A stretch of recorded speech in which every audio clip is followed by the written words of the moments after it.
Welcome everybody to TechCraft, this is Rob, and in today's video I'll be reviewing the GOODEE G500 mini projector. Let's go.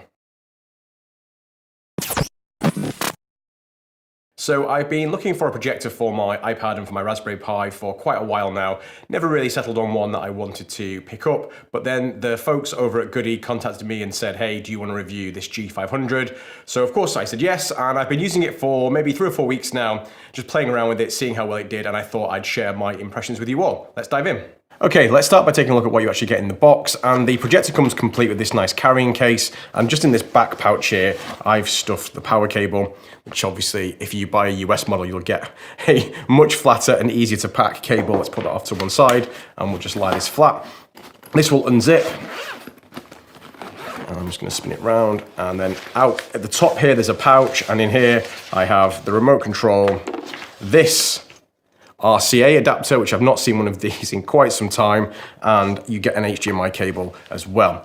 Now in the UK, this unit retails for around about £100, and in the US it retails for about $130. So I was quite surprised to see the HDMI cable and even the weird RCA cable that I haven't got a device I can use it with anymore. But it's nice to see that everything comes in the box. Now, the remote control needs batteries. It needs 2 AAA batteries. Sadly, those didn't come in the box, so that was the only thing that was missing, but not a surprise at this price point. I'm gonna put these off to one side and we take a look at the projector itself. So it's secured in by these little Velcro straps, which is nice.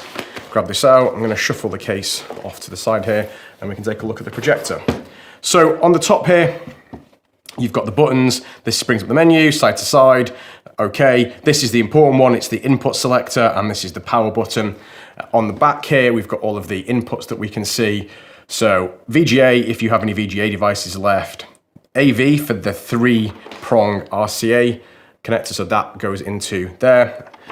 And you can then connect this to an old-fashioned video recorder, I guess, or something like that. Definitely don't have anything to test that with. 2 USB ports. These will supply power, so you can charge your phone if you want, or you can even power something relatively low powered like an Amazon Fire Stick and then connect it to the HDMI port, which I guess for most people, and for me in particular, is the most important port on the projector. It's a 2-prong power adapter, so no kind of proprietary power leads here. So if you lose the lead or you need to get a new one, it's just a cheap one you can get from Amazon. And this grill here is actually the speaker, and I was quite surprised how good the speaker is, and I'm going to try and capture some of the sound to share with you, but this is surprisingly good actually. So in addition to using this with my iPad Pro, I tested the projector with my Raspberry Pi and with my MacBook Pro. Both worked flawlessly. I tried to power the Raspberry Pi from one of these USB sockets and then link it up to the HDMI socket. I couldn't get that to work. I don't think these USB sockets will deliver enough reliable power, but it did work with the battery, so that was fine.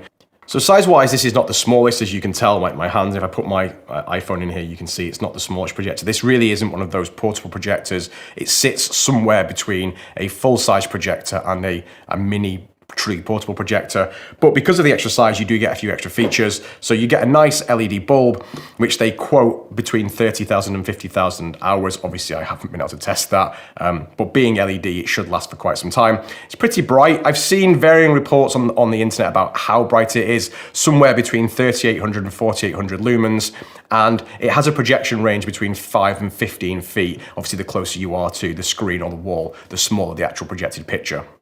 In terms of resolution, you get 720p out of this device, but it will accept a full HD input at 60 Hz and then downscale that and project it at 1280. Let's now connect this to the iPad and see what the picture actually looks like. So you can see I have the projector connected up to my iPad. I'm just using a basic dock that I had lying around that will carry HDMI video and HDMI audio. I'm just using Keynote at the moment, and you can see actually on a bright day, I don't have any curtains in this room, so there's daylight streaming in. It's pretty good as I'm moving through. The whites are quite white, and even the darks are pretty dark.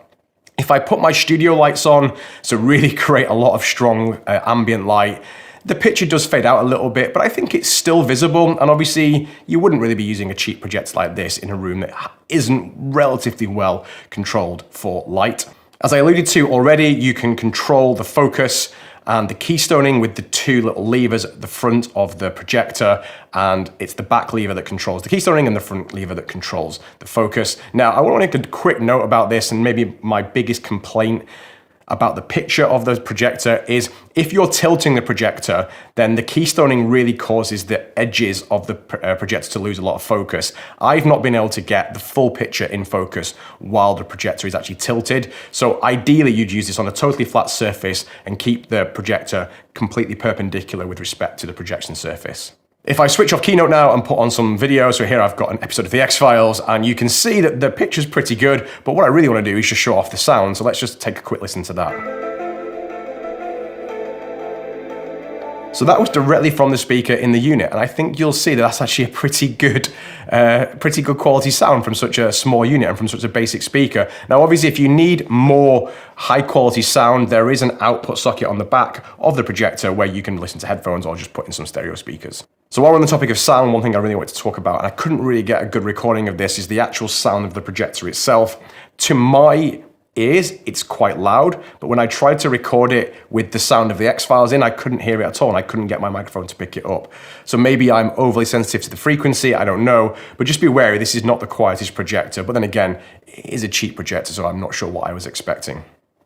So overall, how do I feel about this projector? Well, I guess I'm pleasantly surprised by it. I think I wanted to dislike it more than I actually do, maybe because I just was convinced in my mind that a cheap projector wouldn't be very good. But when I've been sitting in my office, I've actually just been playing X-Files projecting against the wall from this, and it's been quite nice. Obviously, it's not 4K, it's not full HD, it is only 720p. The sound is good, but it isn't fantastic. But for less than £100, I can't really complain. I wish it was quieter, and I wish that there was no need for the remote control. I wish all the buttons were on the unit itself, because that would make the whole package quite a bit smaller. But really, that's a small minor thing, and overall the package is fantastic. So I hope that you found this video useful. If so, please hit like, please hit subscribe, and don't just hit subscribe, but hit the bell as well, so that you don't miss out on any future content. Thanks so much for watching, and I'll see you in the next video.